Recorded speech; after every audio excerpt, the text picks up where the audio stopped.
We are currently under renovations for the kiddie pool, known as the activity pool as well. We're going to be having some new features, for the kids to come out and enjoy, as well as the parents and the families. We are upgrading, renovating the women's restroom here at Golden Gate Community Park to adhere to some ADA compliances, and so we are looking forward to all that here in the near future.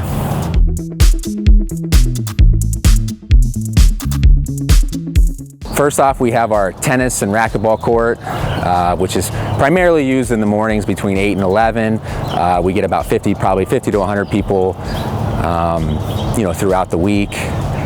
We also do have the dog park area where that is used frequently, mostly every day. And those times range from, morning to evening to afternoon. So that's just somewhere for the dogs to come out and play, and run around. So we do have some fields.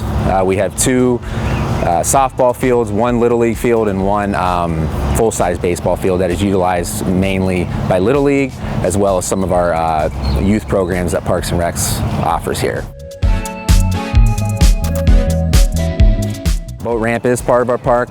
We do get that is used a lot as well. People can come bring their boats, enjoy the canal here.